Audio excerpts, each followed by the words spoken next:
Superman and Lois, Season 1. This is the full spoiler review. I have a review up on my blog, soundedbettermyhead.com. I don't think there's really any spoilers in there, so that should be a pretty safe read if you're trying to avoid any surprises. I gave this season a 4 out of 5. At one point I was flirting with giving a 4.5, but it wasn't there. I think the back half of the season was really strong, and the first half started off great and then kind of got muddied in the middle. I think I'm satisfied with that rating. I think the biggest issue with the show is the pacing. I know going in, the original plan was that Superman was going to square off against a Lex Luthor from another universe, and then at some point, because of the COVID shutdown, they decided to change the character to John Henry Irons from our alternate universe. So they start off with the mislead that he's Lex Luthor, and then after a few episodes, they flip the script and you find out he's basically Steel. It's weird. It's kind of it gives it a weird flow. Just especially knowing in the back of my head that's not what they initially intended this character to be. But the show starts off to, okay, Superman's gonna be fighting this evil Lex Luthor, and that kind of gets pushed to the side. And then he comes back and they flip it, and he's actually John Henry Irons. And since you know Irons from the comics, you're kind of thinking, well, he's probably not gonna be a full villain. And then sure enough, he ends up becoming more of an ally. And then you got the whole Morgan Edge thing where he's a shady businessman, and then suddenly that gets flipped, and it turns out he's actually not just a Kryptonian, but also Superman's half-brother that he didn't know about. And it felt like a lot of the stuff Morgan Edge was doing initially didn't quite pan out with what we ultimately got, and there was just a lot of characters that kind of came in early on, like, okay, this character's gonna be a big deal, and they really end up meaning nothing. And when near the end, they kind of were putting two and two together. I'm like, oh, this guy is why this happened, or this explains this. But like, you had Tag, the classmate of Jonathan Jordan, that briefly got, I think he kept him, but he got superpowers for a while, and that really went nowhere. And then there was another guy they fought with superpowers that tried to kill Lois and some witness. Yeah, they tried to tie it all together in the end where it made sense. But I think, like I said, it just felt like the show would kind of go one way and then go the other way, and it didn't feel like natural twists. It's great to have twists and surprise your audience, but it just felt like these twists were kind of added after the fact. They're essentially retcons throughout the season. But what really worked were the characters. This is essentially a family show at its heart. The acting is solid. Lois especially. Lois, she really didn't get to do a lot before this series. This series, she really gets to act, and as I said, she does the regular Lois Lane thing. She comes in, she's this hard-ass reporter, but she's got, when it comes to family, she's really vulnerable, and she's spent a few episodes, sopping pretty hard about family-related issues, whether you're worried about her kids or about her miscarriage or whatever it may be. And they said that the actress sells it, so you get emotionally involved in these stories. I think Jordan was weird at first because he was such a outcast character, and then to have him be the one with the superpowers, it was a weird fit. And luckily, he kind of almost a little too quickly kind of grew into the role of being more social and being a little more normal. Jonathan, they almost overdid it where it seemed like no matter what they threw at him, he was always the good son. Like, this is the kid that in the comics, he would have been the one that got the powers. He's the next generation of being a Superman, like this truth and justice and all that. But here he's just like, oh, so much shit. He gets dumped, and he gets his arm broken. He was a starter on his football team, and then he comes to Smallville, and he's sitting on the bench, and just everything goes wrong for this kid. And somehow he's still, kept his chin up and kind of, stayed true to course, which is kind of almost unbelievable, considering how much the show adds a layer of reality to these character conflicts. Just things like Lois and Clark are arguing, and she knows she's wrong, and she still keeps arguing because she wants to stay angry because she has to go yell at Jordan for something he did, or just the kids are doing something seemingly stupid, and they explain themselves, and Superman wants to tell them that's a bad idea, but he flat out says, "Well, you're making too much sense." Just little moments like that really make it feel a little more like real and grounded.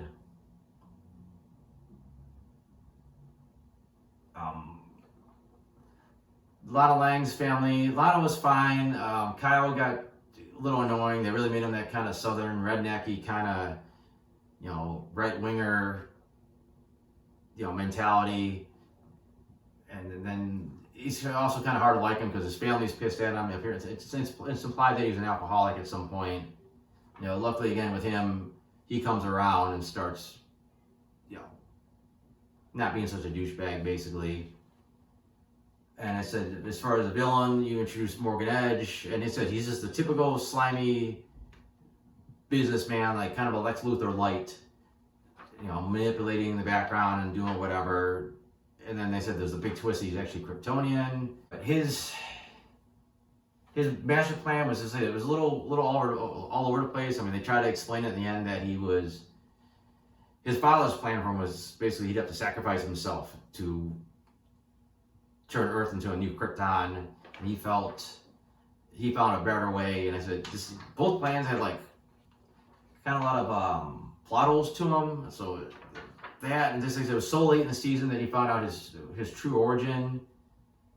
And it's a weird way to come at Superman. It's like he did all this dirty shit, and he's like, "Oh, we're brothers. Let's work together." Like, it seemed like there would have been a better way for him to kind of introduce himself to his brother and say, "Look, we got this plan to try to bring Krypton back," instead of just trying to force it on him. I said it was a little inconsistent. It just didn't quite fly right. I said John Henry, he was fine. I said I thought his face turn was a little on the quick side. We went from Superman's got to die to, well, okay, I guess I'll hang out on his farm for a while. But after that, it seemed more and more logical that he's like, okay, I was wrong, and this guy's I should be helping Superman. Another interesting thing about the show, and I didn't mention this in the spoiler review, or the non-spoiler review, not that it was a spoiler really, but it still takes place in the Arrowverse. Granted, it's post-crisis, but you wouldn't know it because everything is basically in its own little show. Like they never once mentioned Kara. We see the Fortress of Solitude, but it's different than the one that we saw in Supergirl, even at post-crisis. Supergirl had a version of Morgan Edge, and again, yeah, you could rewrite it that post-crisis is this Kryptonian guy, but said the only thing that tied it to the other Arrowverse shows is the one episode where Diggle showed up. But it's just weird, like all this crazy shit going down, and they never. I think they were trying to do their own thing and establish themselves independently, but still, like, would have been nice to mention, like, hey, all this crazy shit's happening. We're being attacked by Kryptonians, but Kara's stuck in the Phantom Zone, which she was at that time in her show. Just a little thing would have helped, I think, and some confusion if you're trying to figure out where the show exists. And the show looks great. I mean, it's filmed more like a movie, particularly the pilot episode. There's big cinematic shots of like the farmland and whatever they're showing. The special effects are really good caliber. Like they're probably up there with the Titans and the Doom Patrol. Like really solid effects. They're way better than what we see on like the Flash on a weekly basis. Obviously, they're not like Disney Plus movie quality effects, but they're really good for the TV show. And I really like the use of sound. Like when Superman takes off, it's like a boom. Like this is so much power to everything he does.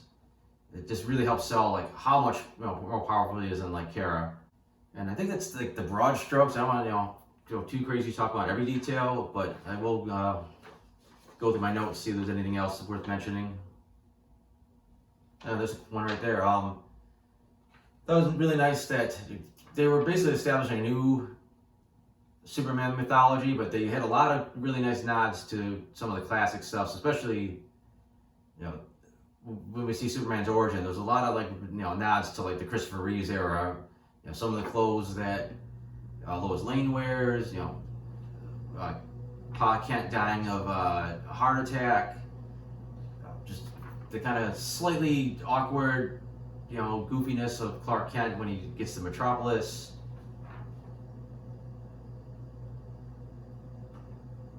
And then also really cool nods to this classic Superman, where his first costume we see him in was basically the costume from the Action Comics #1, which is, I don't think we've seen that in live action yet. So that was a really nice touch. An odd question: a couple times in the show, you see them playing.